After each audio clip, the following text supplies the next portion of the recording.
연습 문제 10장의 8번.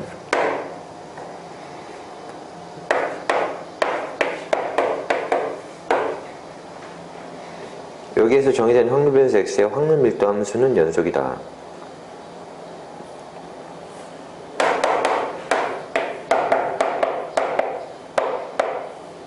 자, 이런 모든 x에 대해서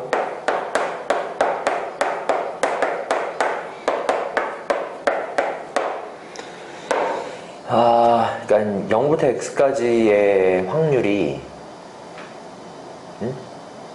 그러니까 a는 지금 고정값이고요. 0부터 x까지에 대한 확률 밀도 함수가 kx제곱이다 라고 되어 있잖아요. 이게. 근데 만약에 x가 a일 수 있죠. 그치? x가 a라면 어떤 일이 벌어지는 거죠?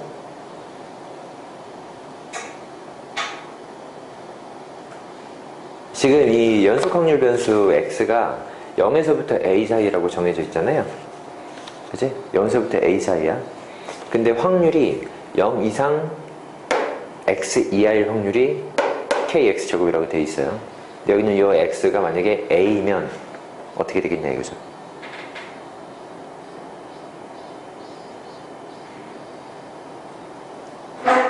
응?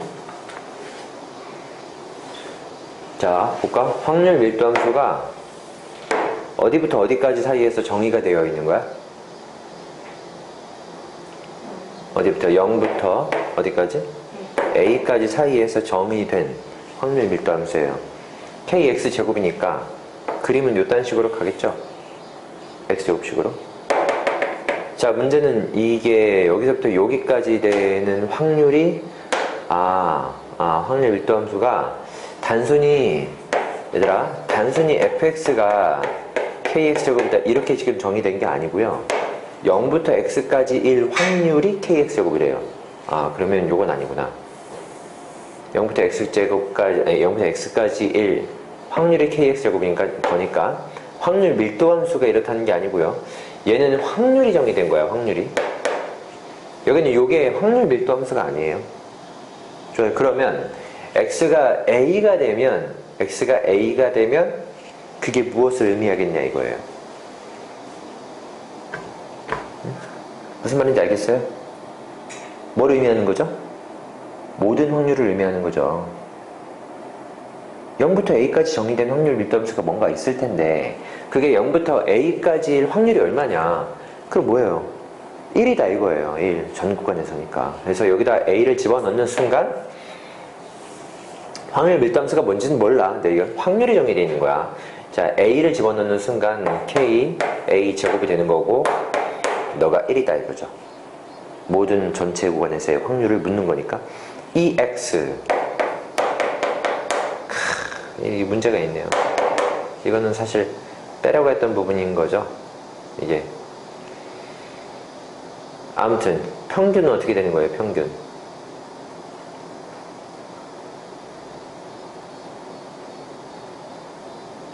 연속 확률 밀도 함수에서의 평균은 빼기로 했기 때문에 이거는 몰라도 돼요. 그냥 요것만 알겠죠?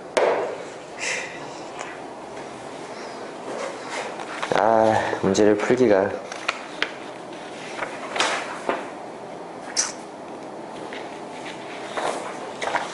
요것만 알아줍시다. 요것만. 그래서 이제 요거랑 이걸 이용해서 이제 연립해서 문제를 풀어야 되는데 별로네요 문제가. 그 다음에 13번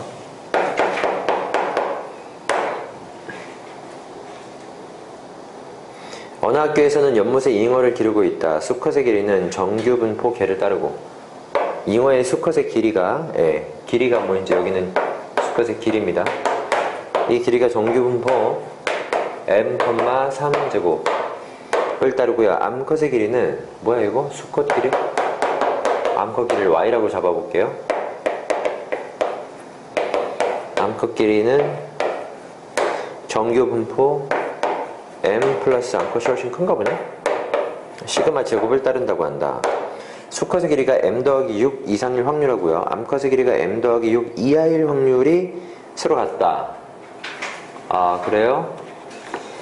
자, 그러면 수거 길이가 m 더하기 6 이상일 확률이라고 했으니까 이걸 가지고 우리가 이제 표준화를 해가지고 정규 분포로 접근을 해야 됩니다. 표준 정규 분포로 접근을 해야 돼요. 자, 표준화를 합시다. 표준화를 하게 되면 Z가 뭐가 되는 거죠? 0,1 제곱이 되는데, 뭐 아무튼 표준화된 확률 변수에서 우리가 뭘 따지는 거죠? px가 뭐 이상일 확률하고요? px가 m 플러스 6 이상일 확률? 네, m 플러스 6 이상일 확률하고 뭐랑 똑같다? 암컷의 길이가 m 플러스 6 이하일 확률이 똑같다. 이게 똑같다. 이거죠. 그렇죠. 자, 그럼 각각 표준화를 시켜볼게요. P. 너를 표준화를 시키면 분자가 뭡니까? 여기에서 못 빼야 돼요? 표준화. 표준화 확률 변수 어떻게 하는 거예요? 몰라요? 몰라요? 숙제 못했어요? 했어요? 근데 표준화 확률 변수 어떻게 하는지 몰라요? 이걸 표준화를 모른다는 건 숙제를 못했다는 건데? 표준화. 이게 표준화가 끝이거든. 표준화를 하지 못하면 확률을 못 구해요. 표준화 할 줄 알아요? 몰라요?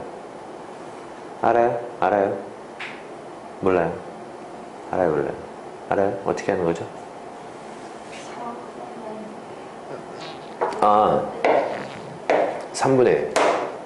여기서 뭘 빼야 돼요? m을 빼는 거잖아요. m을. 그죠? 표준화 확률 변수는 무엇이다? z가 확률 변수 x, 이게 지금 확률 변수거든요. 확률 변수에서 뭘 뺀다? 평균을 뺀다. 그 다음 뭐로 나눈다? 시그마로 나눈다니까, 그치? 이게 표준화 작업이죠. 그래서 x에서 m을 뺀 다음에 시그마 3으로 나누는 거죠. x에서 m을 빼주면 6 남죠?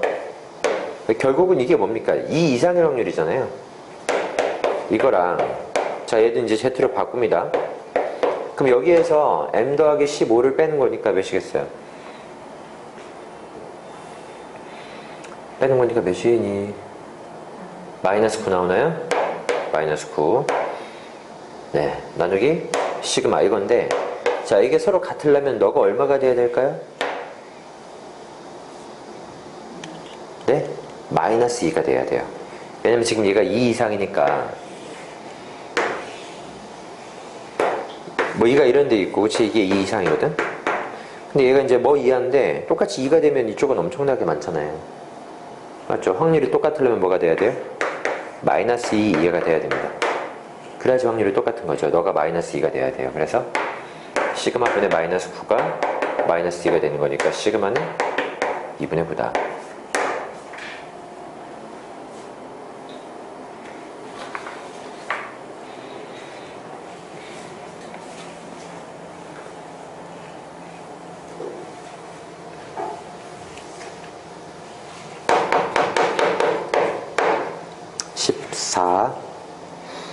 어떤 동물의 특정 자극에 대한 반응 시간은 평균이 m 표준 편차가 1인 정규 분포를 따른다. 평균이 m 표준 편차가 1인 정규 분포를 따른다. 반응 시간이 2.93 미만일 확률. 자, p 반응 시간이 2.93 미만 1 확률이 이게 무엇이다? 0.1003이다. 자, 이거는요, 어쨌든 그래프의 상태로 봤을 때, 뭐 미만인데도 불구하고 이제 0.5를 넘지 않는다는 것은 이것의 표준화된 위치가 어디쯤이라는 거예요? 이쯤이라는 거죠. 그쵸? 이쯤. 그래서 평균보다 작은 상태를 말하는 거예요. 뭐, 아무튼 표준화를 시켜봅시다. P, Z, 2.93에서 뭘 뺀다? 뭐를 뺀다? 평균을 빼는 거죠. 그렇죠? 대답 좀 해주지. 그 다음에 표준 편차가 1이죠. 1이니까 나눌 필요가 없네요. 했을 때 뭡니까 이게? 이거보다 작다. 1 확률이 0.1003이니까 그러니까 지금 여기를 생각해야 되겠죠. 0.5에서 0.1, 0.3을 빼주게 되면 이게 얼마 나와요? 7, 9, 9, 3997인가요? 그죠? 0.3997이 어딨냐? 1.28에 있죠? 예, 1.28이 있다는 거니까 이거는 플러스 쪽이 1.28인 거니까 여기는 마이너스 1.28이 돼야 되는 거죠. Z의 입장에서. 그래서 이제 요 놈이 2.93 마이너스 m이 마이너스 1.28이다. 네, 이렇게 접근을 하는 겁니다.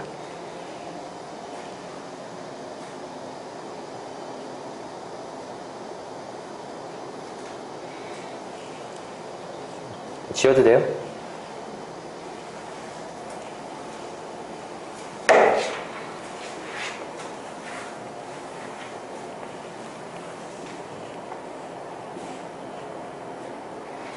(15번)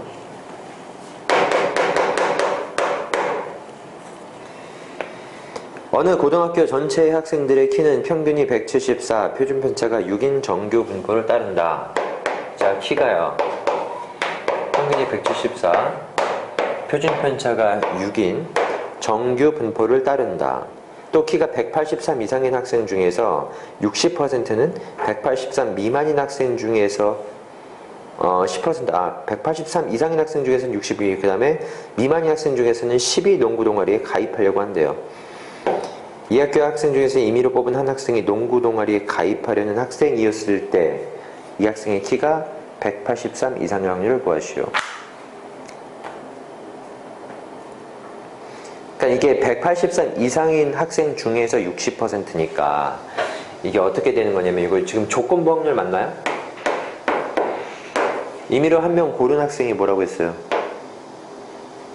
농구 동아리에 가입하려는 학생이었을 때, 그치? 그러니까 농구 동아리에 가입하려는 학생이었을 때 그 학생이 183 이상의 확률을 구하시오. 이걸 구하는 거잖아요. 그죠? 그러면 분모에 어떻게 구하는 거죠? 분모는 일단 농구 동아리에 가입하려고 하는 학생 1 확률을 생각해 봐야 되겠지. 그래서 183 이상이면서 농구 동아리에 가입을 한다. 그 다음에 플러스 183보다 작으면서 농구 동아리에 가입하려고 한다. 이거 분자에다가 요걸 쓰는 거죠. 이게 조건부 확률이거든요. 자, 그럼 183 이상일 확률, 얘이면서 농구 동아리 가입한다는 것은 183 이상일 확률 곱하기 농구 동아리에 가입하려고 하는 확률이 몇입니까? 10분의 5분의 3을 더 곱하는 거거든요. 그러면 어쨌든 183 이상일 확률을 구해봐야 돼요. 그래서 우리가 구해야 되는 것은 P, X, 키가 183 이상의 확률을 구해본다 이거죠. Z 183 마이너스 174 나누기 6. 요거 해보니까 이게 얼마 나온다? 6분의 7이야? 6분의 9죠. 마이너스 뭐죠? 그러면 그냥 2분의 3이죠?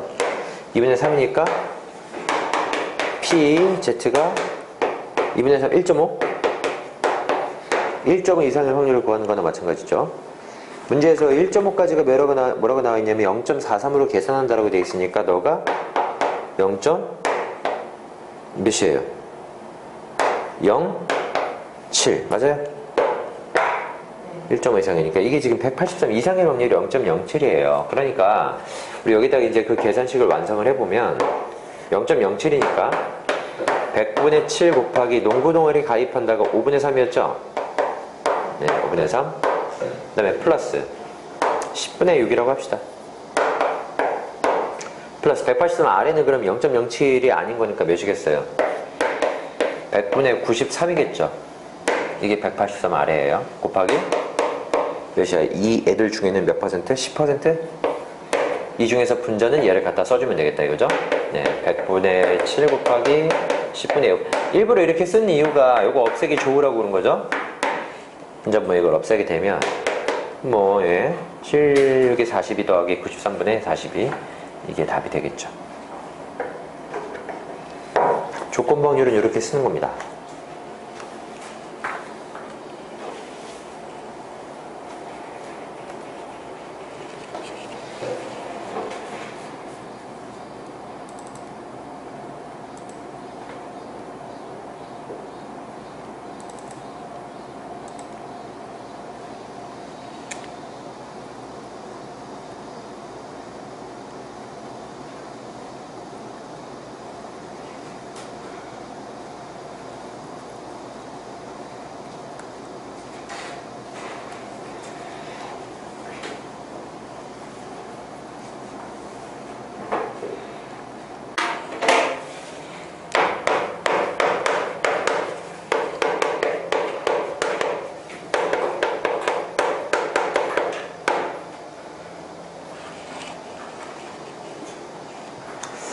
통계적 추정이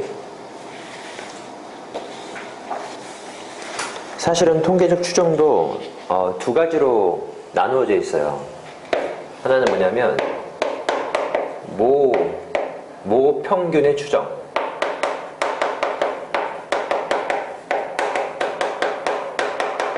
네, 두 번째는 모 비율의 추정. 이게 두 가지로 나눠져 있어가지고 이 두 가지를 한꺼번에 사실 공부하는 것보다는 모평균의 추정을 한 다음에 모비율의 추정은 나중에 하는 편이 좋기는 좋아요, 사실은. 그래서 오늘 그냥 모평균의 추정만 하고 모비율의 추정은 하지 말까 생각하기도 하는데, 그러면 시간이 좀 남을 것 같기도 하고, 어떻게 생각하는지 모르겠네. 최대한 한번 해볼게요. 딱 봐서 이제 좀 이해도가 높지 않은 것 같다. 그럼 모비율은 내일 마지막에 하는 걸로 하고요.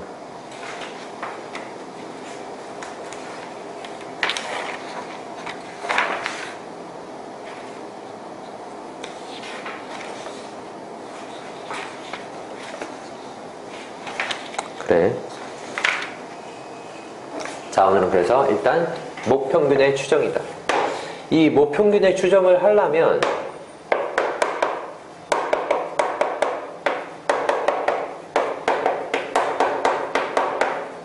이걸 하기 위해서 우리가 그 사전 작업이 필요해요. 쟤를 추정하기 위한 사전 작업이라는 게 필요한데, 그게 바로 뭐냐면 표본 평균의 분포를 알아야 됩니다.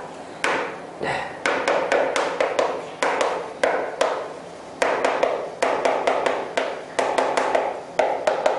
무슨 말인지 하나도 모르겠죠? 이제 모평균이 뭔지 표본 평균이 뭔지 대충 느낌은 알겠지만 이제 이게 수학적으로 지금 무엇을 의미하는지 잘 모를 수 있습니다. 지금부터 하나씩 말씀을 드릴게요. 일단 모평균의 추정이라는 말이 무슨 말이냐면, 어떤 집단이 있습니다. 거대 집단이에요. 뭐 우리같이 만약에 지금 뭐 이 정도 있으면 한 명 한 명 한 명 만약에 키를 조사한다. 몇이니 물어봐서 평균이 몇이다 이런 거 구하는 게 뭐 누워서 떡 주워 먹기도 쉽죠. 얼마 안 되면. 근데 이제 집단이 엄청나게 커져. 이게 만약에 대한민국 전체야. 대한민국 전체의 고등학생들의 중고등학생의 평균 키를 만약에 조사해라. 고등학생의 평균 키를 조사해라. 그렇게 만약에 나온다면 거기는 모든 고등학생들한테 다 키를 물어봐서 그걸 다 수집해가지고 평균 키를 조사한다는 게 쉽지 않은 일이죠. 네, 아주 쉽지 않은 일이기 때문에 여기서 우리가 뭘 생각하냐면 표본 하나를 뽑습니다. 표본. 랜덤 추출하는 거죠. 랜덤.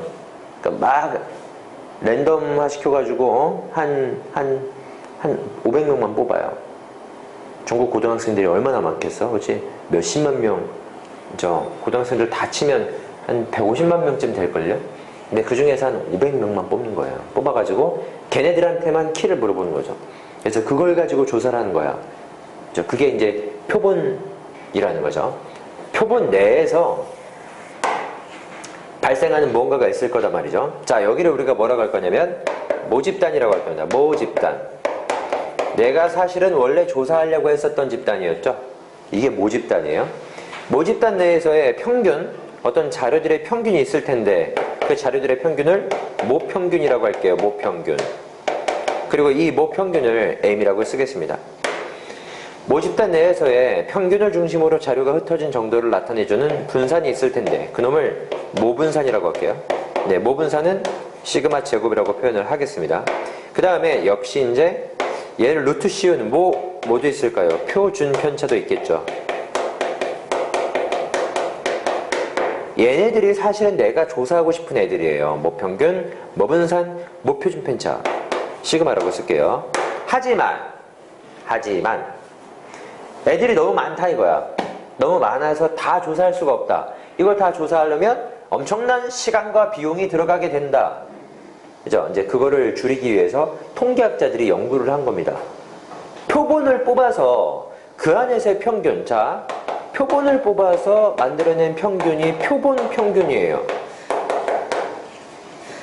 됐어요? 표본을 뽑아서 만든 평균, 표본 평균. 그걸 내가 주로 어떻게 쓸 거냐면 X바라고 쓸게요. 이게 표본들을 뽑아낸 그런 x들, 확률 변수들의 평균을 의미하는 x바라고 쓰겠습니다. 주로 많이 이렇게 써요, 다들. 그 다음에 표본에, 이 표본 평균을 중심으로 하는 이 표본들의 분포 상태를 보여주는 뭔가가 있겠죠. 그걸 이제 표본 분산이라고 하겠습니다. 표본 분산은 S제곱이라고 할게요. 그 다음에 표본의 표준 편차. 표본 표준 편차는 S라고 하겠습니다.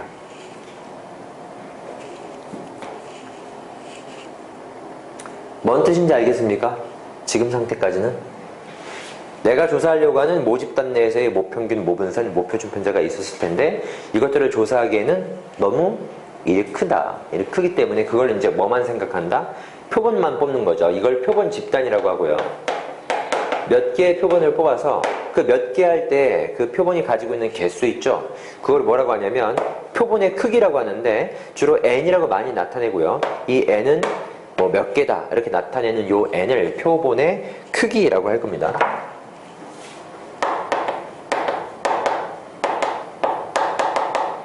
그러니까 표본의 크기가 n인 그런 표본을 잡아서 표본 집단을 만들어요.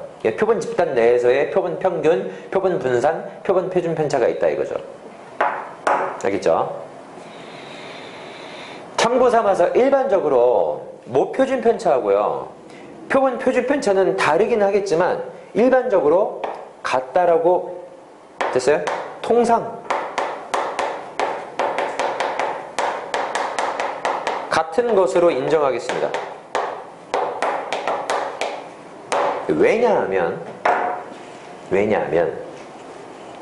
예를 들어서 우리 학교에 이번 모의고사 수학 점수가 평균이 뭐 60점이고 그다음에 분포가 이래. 이게 우리 학교 A 학교의 분포야. 만약에 뭐 이런 분포를 가지고 있어요. 근데 B 학교는 역시 평균이 60인데 어때 분포가? 이래. 자, 먼저 물어볼까요? B 학교 애들이 더 고른 분포를 가지고 있어요? A 학교 애들이 더 고른 분포를 가지고 있어요? 누가 더 고른 분포예요? B가 더 고르다. 이게 지금 이게 B예요. 이게 A. B가 더 고르다? 그죠? 그랬었었죠. B가 왜 고르죠? 평균을 중심으로 자료가 많이 뭉쳐져 있죠. 그러니까 고만고만한 애들이 많다는 거죠. 여기는 잘한 애들도 좀 있지만 못한 애들도 좀 있다는 거죠. 이게 맞죠? 평균 근처에 많이 상대적으로 없고 많이 흩어져 있어요. 이거는 고르지 않은 분포입니다. 이게 더 고른 분포죠. 어쨌든 B가 더 고르고 그러면 B의 표준 편차가 더 작은 거죠. 얘가 표준 편차가 더 크고요. 편차 자체가. 그죠? 근데 내가 A 학교에서 뽑아낸 표본이 있어요. 그 다음에 B 학교에서 뽑아낸 표본이 있습니다. 적당히 크게만 뽑아내면 A 학교에서의 표본과 B 학교에서의 표본의 분포가 비슷할 수밖에 없죠. 왜? 내가 A 학교에서 뽑았으니까 잘하는 애도 상대적으로 못하는 애도 뽑힐 수 있는 가능성이 높잖아요. 그쵸? B 학교에서 내가 애들을 뽑았어요. 근데 여기서 뽑았는데 분포가 상대적으로 엄청나게 넓어지는 분포가 나올 확률은 적죠. 있을 수 있겠지만 내가 뽑는데 이쪽이랑 이쪽만 열심히 뽑을 수도 있는데 뽑힐 가능성이 여기 가운데서가 더 많기 때문에 여기에서 뽑아낸 애들의 분포는 이 분포를 유사하게 따를 수밖에 없어요. 그럴 거 아니에요.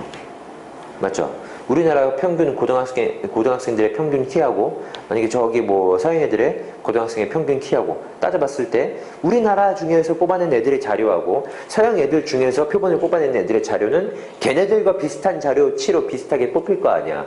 얘네를 뽑았는데 이쪽 자료가 비슷한 자료의 형태로 뽑아지진 않을 거 아니에요. 알겠습니까? 그래서 이제 우리가 어떤 자료를 뽑아낼 때 그 자료의 흩어진 정도는 모집단 내에서하고의 표본 집단 내에서의 그 흩어진 정도는 비슷한 걸로 간주하기로 합니다. 통계적 자료 내에서는. 틀릴 수 있겠지만. 뭔 뜻인지 알겠어요?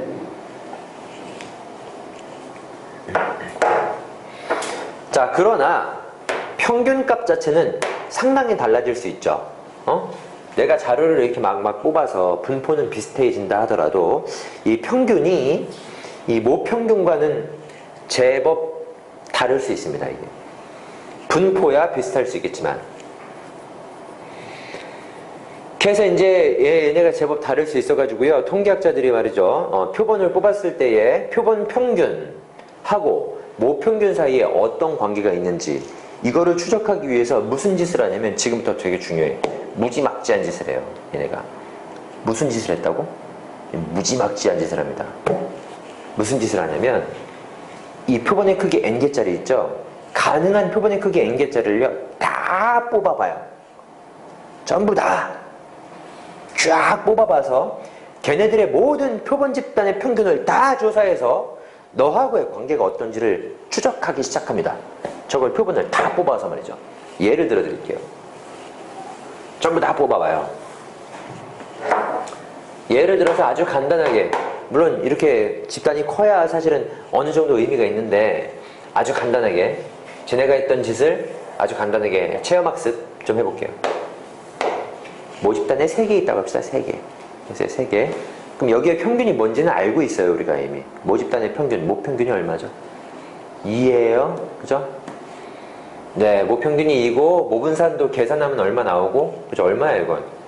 모평균이 2고 모분산은 편차가 이건 마이너스 1이고 여기는 1이니까 제곱해서 평균 때리면 3분의 2죠. 편차 제곱의 평균. 그죠? 그 다음에 시그마는 그러면 뭐 이게 루트 씌운 게 답일 텐데, 이게 이제 모집단 자료예요. 근데 이거를 모른다고 칩시다. 얘네가 이제 표본을 뽑는데 표본의 크기 n을 2라고 잡을게요. 2. 자, 그러면 표본의 크기가 2개짜리인 표본을 쫙 뽑았을 때 가능한 모든 표본은 과연 몇 개나 나올 수 있을까요? 가능한 모든 표본 몇 개? 표본의 크기 2개야. 그럼 가능한 표본의 개수가 모두 몇 개 나올 수 있어요?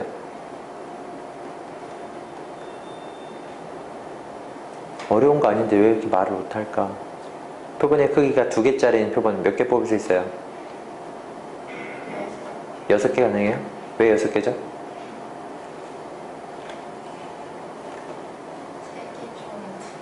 3개 중에 2개 뽑는 게 6개인가요? 몇 개죠? 3개예요. 그렇죠?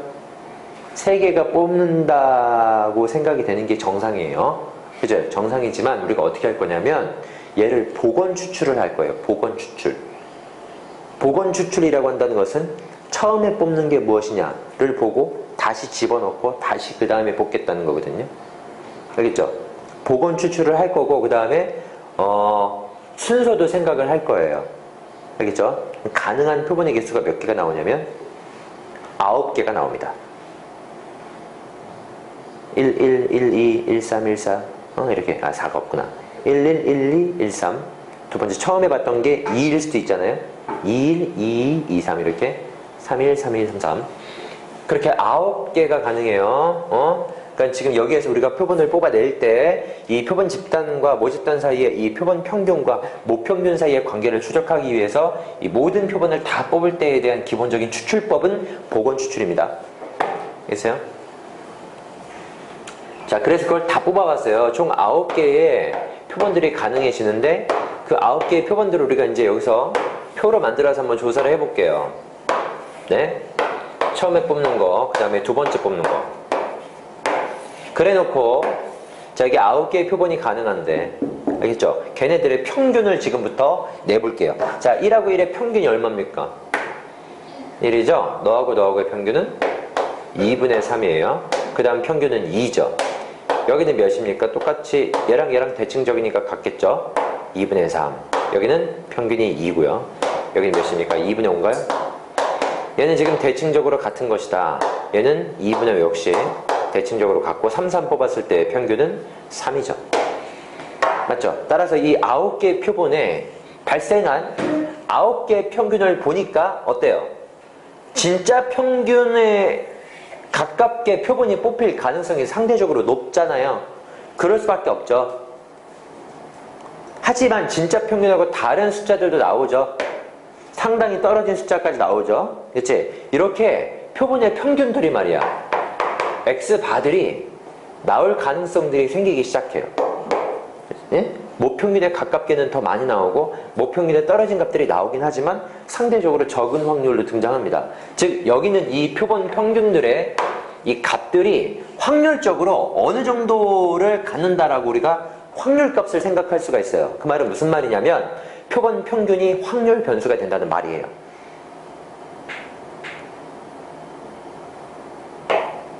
표본의 평균을 모두 조사해 보니까 그죠? 그 표본의 평균이 실제로 어느 정도로 발생할 수 있다는 확률값들을 갖게 되는 거고요. 그럼 표본 평균이 확률값을 갖는다는 것은 표본 평균 자체가 확률 변수가 된다는 말이에요. 자, 표본 평균이 확률 변수가 된다는 말은 무슨 말이냐면 요놈의 분포가 생긴다는 거죠. 그래서 표본 평균의 분포입니다. 말이. 표본 평균의 분포가 있다는 거야. 저기는 저 표본 평균은 모든 표본 평균들을 다 조사했을 때 가능한 표본 평균들을 우리가 생각해 봤더니 걔네가 확률값을 갖더라 이거예요. 모평균에 가깝게 등장하겠죠, 당연히. 표본의 평균도. 네, 그래서 표본 평균의 분포가 생기더라 이거죠. 지금부터 이 표본 평균의 분포를 생각해 보겠습니다. 자, 각각은 스몰 x바라고 했지만 얘네를 통칭해서 라지 x바라고 쓸게요. 알겠죠? 이건 표본 평균을 대표하는 하나의 문자값입니다. 표본 평균을 변수로 하는 확률 변수인 거죠. 가능한 표본 평균은 뭐부터 가능하죠? 이 x바라서 가능한 표본 평균이 뭐부터 가능해요? 1부터 가능하다. 그죠? 그 다음에 2분의 3이 가능하다. 그 다음에 2가 가능하고요. 또 뭐 있죠? 2분의 5가 가능하고 그 다음에 또 발생할 수 있는 표본 평균이 3도 가능하죠. 발생할 확률은요. 9분의 1인가요? 9분의 1? 9분의 2? 9분의 3? 다시 9분의 2? 9분의 1 해서 발생 확률의 총합이 1이죠. 됐어요? 그래서 이제 표본 평균의 분포가 만들어졌습니다. 됐죠? 근데 얘네들의 평균이 얼마일까요? 표본 평균도 분포가 됐으니까 얘도 평균 분산 표준 편차가 있을 거 아니야. 알겠죠? 조심해야 돼. 봐봐. 모집단의 분포는 몰라요. 일반적으로 우리가 추정을 할 거야. 그치? 몰라. 그래서 표본을 뽑아. 그럼 표본 집단의 분포 역시 이것도 이건 조사해보면 아는 거예요. 표본 집단을 뽑았으니까. 맞죠? 근데 우리가 이 표본 집단 하나를 통해서 너를 추적하려고 뭘 생각한 거야? 수많은 표본들을 다 뽑아요. 알겠죠? 그래서 뭘 만드냐면 표본 평균의 분포를 만듭니다. 그렇죠? 이게 지금 집단이 3개가 나오는 거야. 첫 번째 모집단, 두 번째 표본 집단, 세 번째 표본 평균의 집단. 3개가 나오는 거예요. 뭔 소린지 알겠습니까? 표본 평균의 집단 내에서 표본 평균이 확률 변수 값이 되는 거고요. 확률을 갖는 거고 따라서 표본 평균의 분포가 생긴다. 표본 평균의 분포가 지금 내가 아주 작은 예를 가지고 했지만 이와 같은 분포가 생긴다는 거죠. 됐어요? 결론. 그러면 표본 평균의 분포 내에서의 평균 분산 표준 편차가 있겠죠? 오케이? 그걸 내가 지금 말로 뭐라고 할 거냐면 표본 평균의 표본 평균 이거 자체가 확률 변수고요. 표본 평균의 평균이 존재할 수 있습니다. 표본 평균의 평균. 표본의 평균을 표본 평균. 이런 표본 평균들의 평균을 표본 평균의 평균. 말이 그쵸? 두 번 중복되는 것 같은데 말이 다른 말이에요. 표본 평균의 평균과 표본 평균은 다릅니다. 자, 그러면 표본 평균의 평균은 2x바 표본 평균의 평균이에요. 알겠어요? 라고 쓸 건데 이거는요 모평균과 동일합니다. 이게 이럴 수밖에 없어 얘들아. 야, 생각을 해봐. 시험을 봤어요. 우리 학교 시험 전체 수학시험 전체 평균이 50점이야. 근데 각각의 반평균을 봤어. 일반 평균은 60점, 2반은 47점 막 이래. 그치? 그 반들이 결국은 표본이라고 생각하시면 돼요. 그렇지 않겠어요? 그럼 각각의 표본들의 평균이 있을 거 아니에요. 그러면 그 각 반평균을 다 통계내가지고 평균 치면 뭐 나와요? 전체 평균 나오는 거 아니야? 이해가세요? 그러니까 모든 표본의 평균은 전체 평균이 나올 수밖에 없습니다. 가능하세요? 모든 표본 평균의 평균은 전체 평균이 나올 수밖에 없다. 두 번째, 표본 평균 자체가 확률 변수이기 때문에 그것의 평균이 있는 거라서 이게 표본 평균의 평균이고요. 그럼 또 뭐도 있을까요? 표본 평균의 분산도 있겠죠. 예, 표본 평균의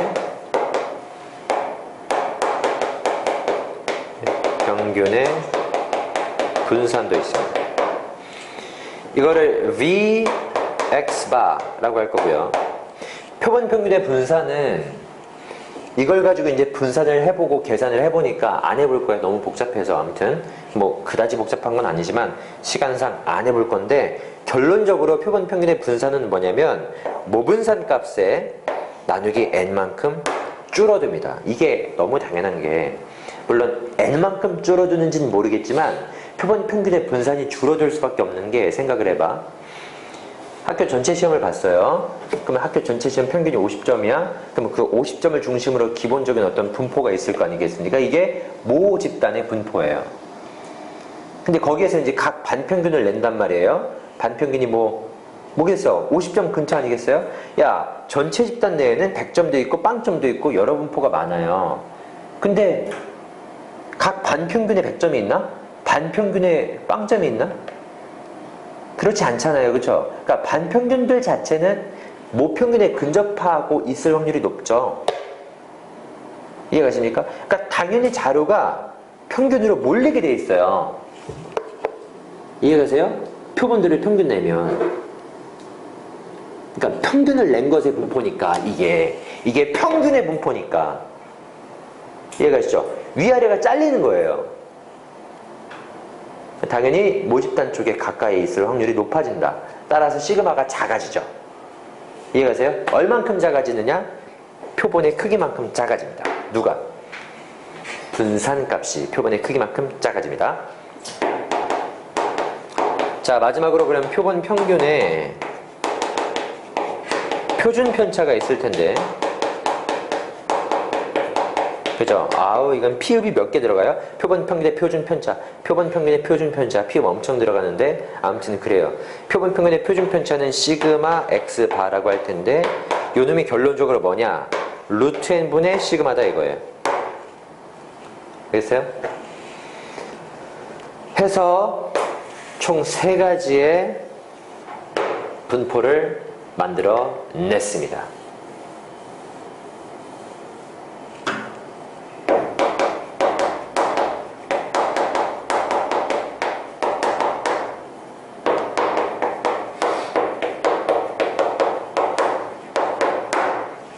표본 평균의 집단, 표본의 집단, 모집단 3가지가 있어요. 알겠죠? 흐름을 다시 한번 말씀드리면, 모집단에 모평균, 모분산, 모표준 편차가 있는데 이거를 조사할 수 없습니다. 너무 커서. 그래서 표본을 뽑아서 조사하려고 하는데, 첫 번째로는 뭐야? 표본의 표준 편차가 모표준 편차랑은 일단 동일한 분포를 가지고 있다라고 인정하기로 합니다. 알겠어요? 그래서 표본의 크기가 n인 표본을 뽑아서 조사하려고 해봤더니 표본의 평균이 요놈과 어떤 관계가 있는지 모른단 말이에요. 이걸 몰라가지고 뭐 한다? 무지막지한 짓을 하죠. 어떤 짓을 합니까? 수많은 모든 가능한 표본을 다 뽑아요. 이게 만약에 여기에 개수가 만약에 K개라고 하잖아요. 이게 무슨 추출이라고? 복원 추출이기 때문에 한 번 뽑을 때마다 뭐야 이게? K가지의 가지수가 있어요. 그지? 그럼 여기서 가능한 표본 집단의 개수가 K의 N승계만큼 있습니다. 만약에 500개를 뽑는다면 뭐겠어? 500승에 엄청나게 많은 표본들이 발생할 수 있다는 거예요. 그렇죠? 그럼에도 불구하고 뭐 했다? 했다 이거야. 통계학자들이 딱 하니까 뭐가 발생해? 표본 평균들이 쫙 발생하는데 그 표본 평균들의 분포가 생긴다 이거죠. 됐어요? 표본 평균의 분포가 마지막이고, 표본 평균의 분포에서 뭘 생각한다? 표본 평균의 평균, 표본 평균의 분산, 표본 평균의 표준 편차가 있다 이거죠. 표본 평균의 평균은 모평균과 동일합니다. 평균을 다시 평균 친 거니까. 됐어요? 표본 평균의 분산은 좀 가까워진다 이거죠. 얼만큼? n배만큼 줄어들면서 이 분산값 자체가 작아진다는 거죠. 마지막으로 그래서 표본 평균의 표준 편차가 루트 n분의 시그마가 된다. 사실이에요. 알겠어요? 문제 간략하게 한번 생각을 해볼게요.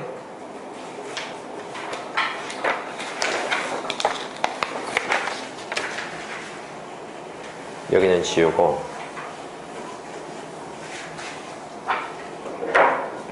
자, 기본 문제. 주머니에 1, 1, 1, 2, 2, 3 이렇게 숫자가 적힌 한 개씩 적힌 6개의 공이 들어있다. 이 주머니에서 한 개의 공을 이미 추출할 때 적힌 숫자를 확률 변수 x라고 하자. 자, 확률 변수 x는 뭐뭐가 가능하죠? 뭐뭐가 가능해요? 어허. 하나를 뽑을 때 적힌 숫자를 확률 변수 x라고 하자. 뭐뭐 가능해요? 1하고 2하고 3이 가능해요. 자, 1의 발생할 확률은 6분의 4. 2가 발생할 확률은 6분의 2. 3이 발생할 확률은 6분의 1이라는 확률 분포가 생기는 거죠. 자, x의 평균과 분산을 구하시오. x 평균 뭡니까? 곱해서 싹 더하는 거 아니에요? 2x 얼마야? 10이야? 분산은요? 평균과 분산을 구하죠. 분산은요? 제곱의 평균 빼기 평균의 제곱. 자, 제곱의 평균이 뭐니까? 제곱 쳐가지고 곱합시다. 3, 4, 2, 8, 9, 1은 9죠. 됐어요? 제곱의 평균 빼기 평균의 제곱. 9분의 25. 아, 이거 얼마니? 11, 6분의 20, 3분의 10, 3분의 10, 9분의 1로 바꾸면 9분의 30 맞나요? 9분의 5. 이게 지금 분산. 문제 2번. 주머니에서 크기가 2인 표본을 복원 추출합니다. 기본적으로 복원 추출이에요. 오케이? 자, 크기가 2인 표본을 복원 추출할 때 그것에 적힌 숫자의 표본 평균이 뭐야? x바. 이 x바는 무엇이다? 표본 평균들을 말하는 거예요. 그렇죠? 이 x바는 분포 상태가 만들어지는 거고요. 그런 분포에 대해서 표본 평균의 평균과 표본 평균의 분산을 구하시오예요. 자, 그러면 이 x바 얼마예요? 얼마? 3분의 5예요. 대답 좀 하시고. 자, 표본 평균의 분산은 얼마입니까? 분산. 원래 뭐 분산이 얼마예요? 9분의 5죠. 그렇죠? 어떻게 한다? 나누기 2 한다. 표본의 개수만큼. 얼마다 그러면? 네, 이렇게 공식화해서 답을 구하는 겁니다. 알겠죠? 원래는 이걸 다 두 개를 뽑아가지고 이게 표본에 대한 자료를 다 만들어서 하는 거지만 그걸 그렇게 하는 게 아니라 이런 공식에 따라서 결론만 낸다 이거죠. 이해되시죠? 자, 밑에 있는 거 유제 한번 해볼게요. 유제 1번, 2번. 해보고 다 한 사람만 쉬세요. 지금까지 뭐 한 걸까요?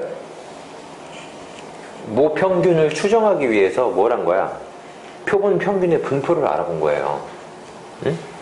이 표본 평균의 분포. 됐죠? 모평균을 추적해보기 위해서 표본 평균의 분포를 알아본 겁니다. 자, 그러면 이제 우리가 여기에서 표본 평균의 분포를 알았다 이거예요. 그러면 이제 우리가 이제 하나의 표본을 이제는 뽑습니다. 이게 하나의 표본이에요.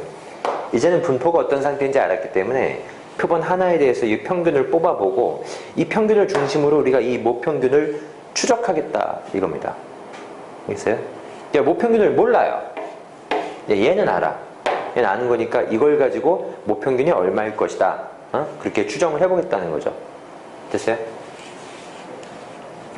자, 그래서 모평균을 지금부터 추정을 해볼 건데 이 모평균을 추정하기 위해서 뜬금없이 하나를 어떤 사람이 이런 걸 생각을 합니다. 자, 확률을 구하는데 Z가 그 절대값이 K값, 어떤 K값 이하일 확률을 0.95가 되게 하는 이 K값을 한번 생각해 봤어요. 갑자기. 즉 95%의 확률값을 가지는 K값을 찾아봤더니 이 K값이 1.96이더라 이거예요. 1.96이면 이게 0. 이게 절대값이니까 사실은 뭐죠?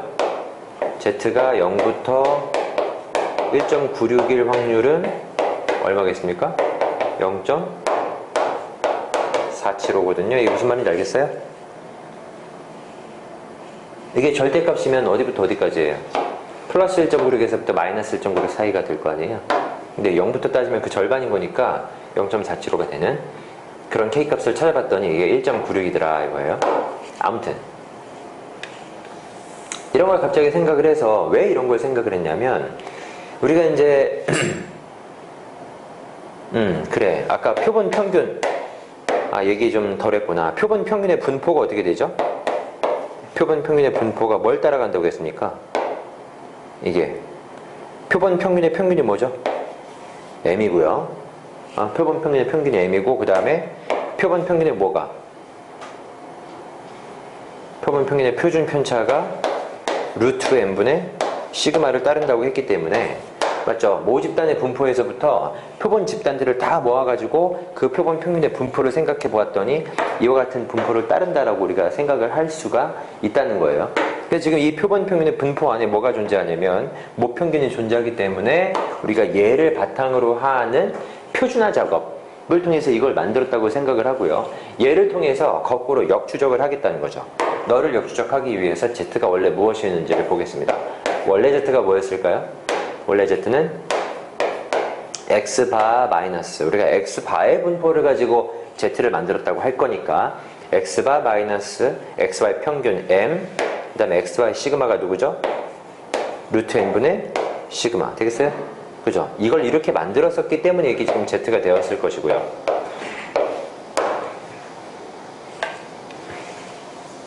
자, 요거를 지금부터 다시 한번 어떻게 할 거냐면 절대값을 풀 거예요. 그러면 마이너스 K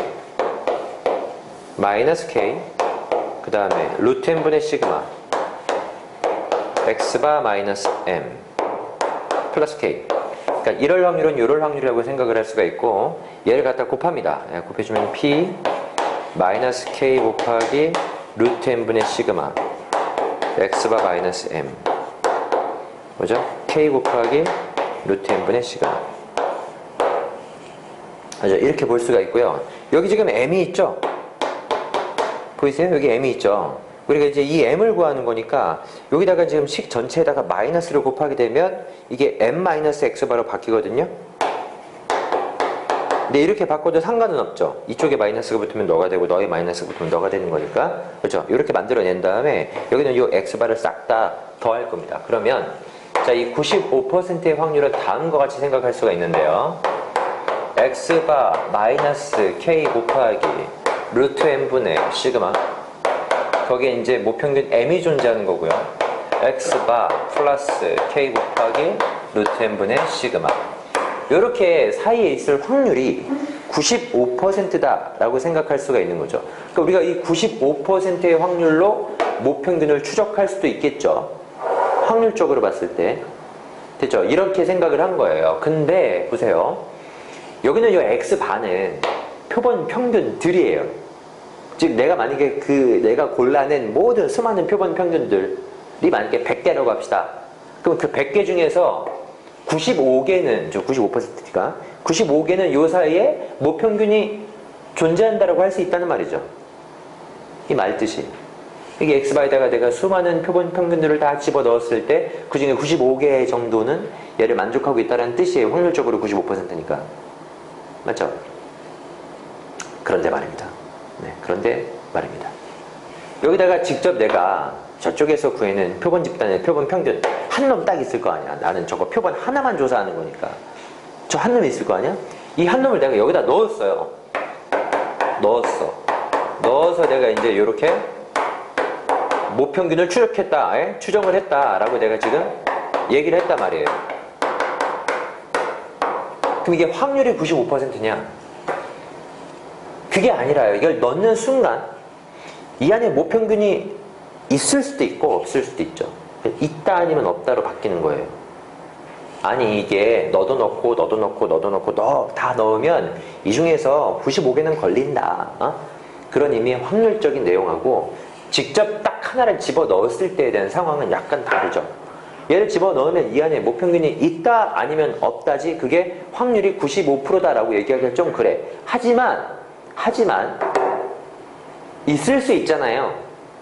그죠? 그래서 말을 살짝 바꿔서 무슨 말을 쓰냐면 신뢰도라는 말을 씁니다. 신뢰도. 내가 이걸 집어넣는 순간 너라는 모평균이 이 사이에 들어가 있다라고 신뢰할 수 있는 정도라는 말로 바꿔치기를 하고요.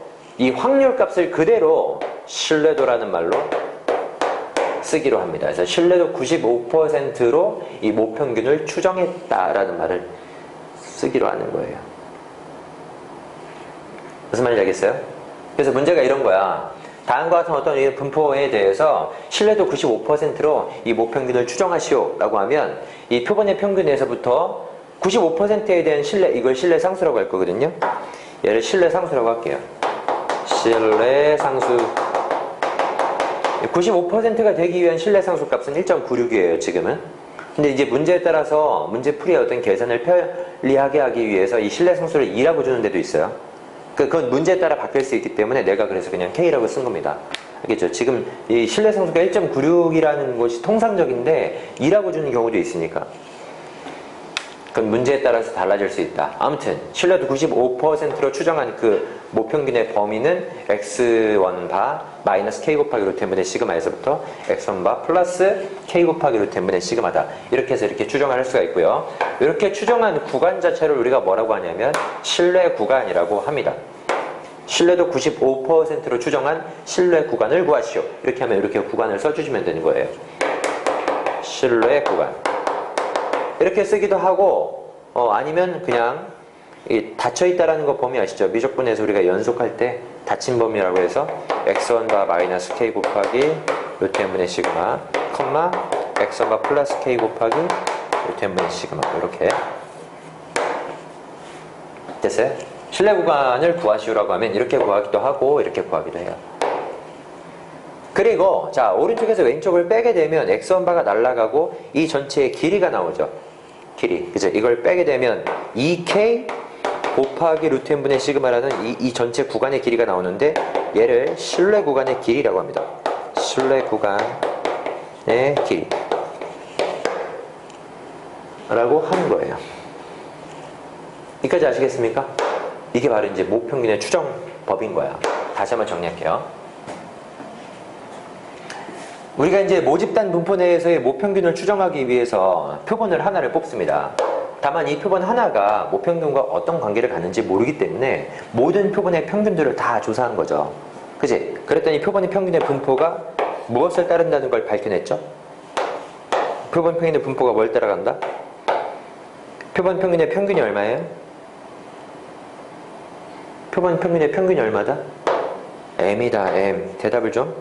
표본 평균의 표준 편차는 루트 n분의 시그마의 전체의 제곱을 따른다라는 사실을 밝혀냈어요. 그치? 그래서 이와 같은 분포에서부터 뭘 추적한다? 하나의 표본량과 그 다음에 모평균과의 관계를 추적하기 위해서 95%가 만들어지게 되는 그런 어떤 이 z값에서부터 모평균을 역추적한 거죠. 해보았더니 이런 관계식이 이런 어떤 구간이 생기고요. 이 구간을 우리가 신뢰도 95%로 모평균을 추정한 신뢰 구간이라고 얘기를 하는 거죠. 신뢰도 95%가 있는가 하면 신뢰도 99%도 있어요. 99%의 신뢰도에 대한 신뢰 상수는 2.58입니다. 근데 2.6으로 나오는 경우도 있고요. 심지어는 3으로 나오는 경우도 있어요. 오케이? 문제에 따라서 다르니까 문제에 맞춰서 생각을 할 수 있도록 하시고, 아무튼 그 신뢰 상수를 여기다 집어넣어서 그 다음에 하나의 표본의 평균에서부터 루트 n분의 시그마를 뺀 것과 루트 n분의 시그마 곱한 것을 더한 것 사이에 모평균이 있다라고 추정을 한다는 거죠. 이해되시나요?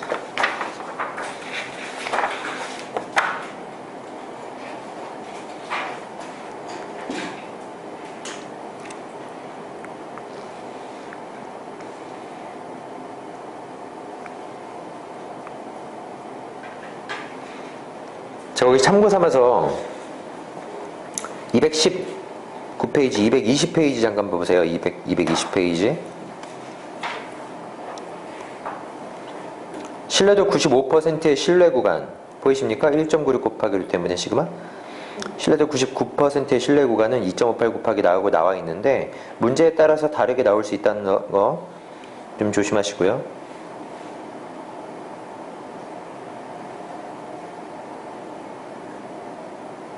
근데 왜 95랑 99는 거야? 네? 아, 그게 뭐냐면 예를 들어서 신뢰도가 높으면 좋은 거예요, 나쁜 거예요? 일반적으로 좋다고 생각이 되죠. 신뢰도가 낮은 것보다는 높은 게 좋다고 생각이 되잖아요. 그럼 내가 한번 이렇게 얘기를 해볼게. 예원이의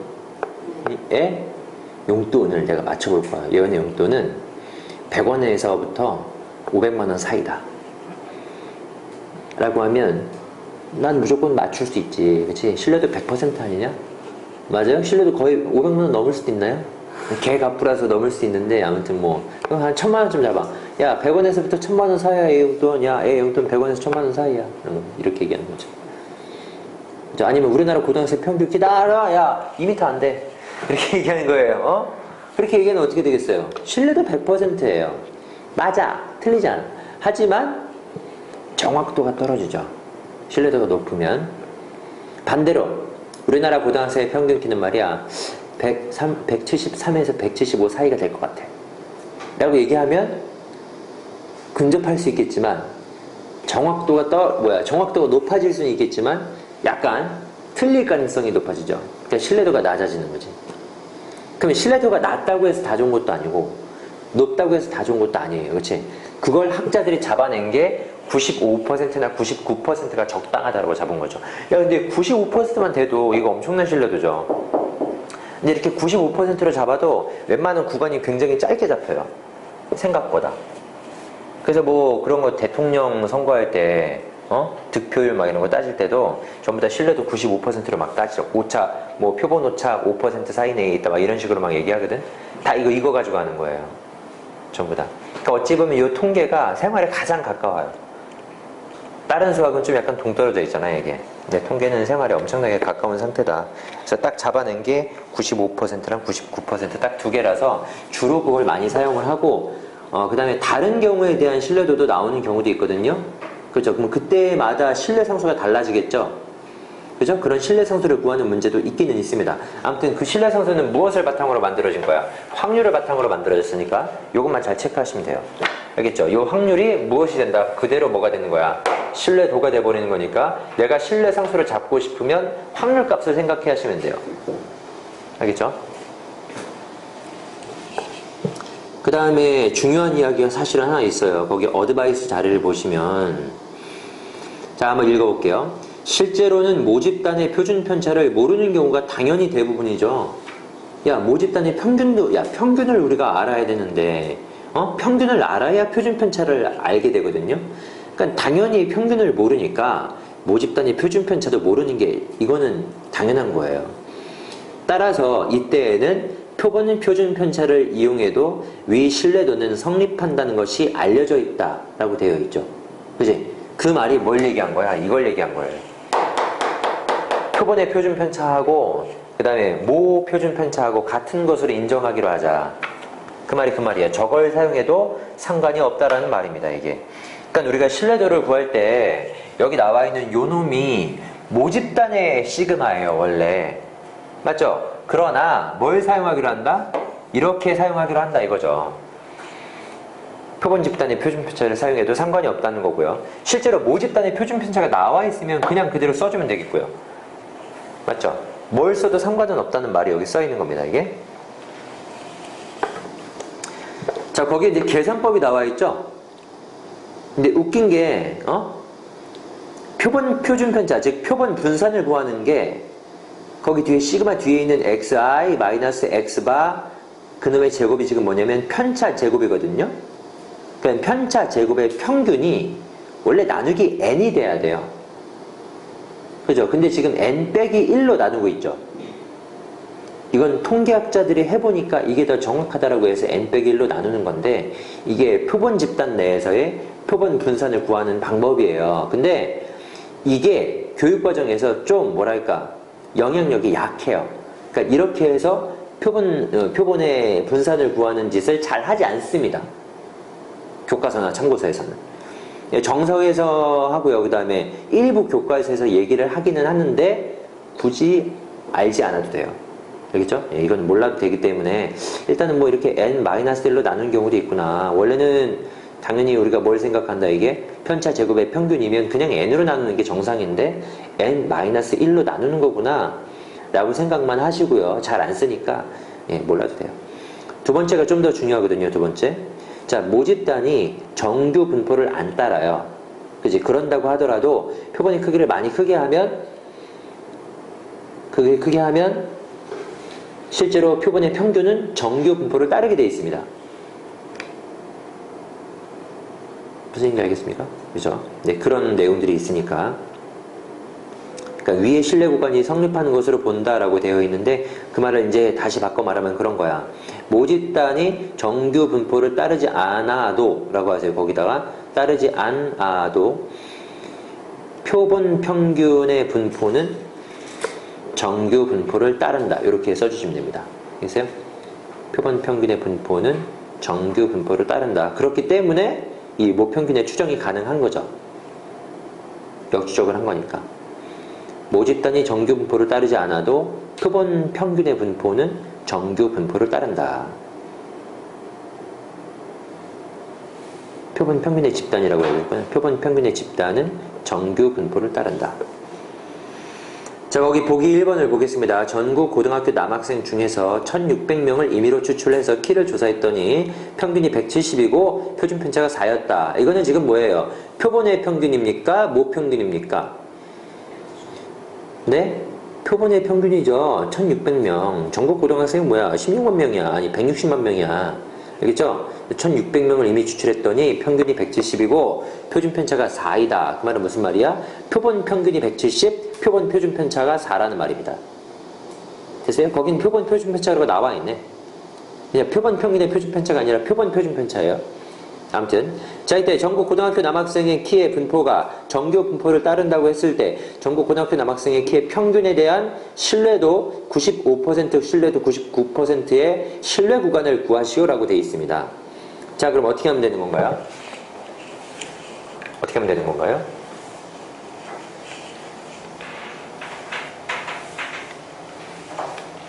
걔네들의 평균 키가 몇이야? 표본의 평균 키가 170이죠. 그럼 빼기 95%의 신뢰도를 따지고 신뢰 구간을 구하게 되면 95%가 1.96이죠.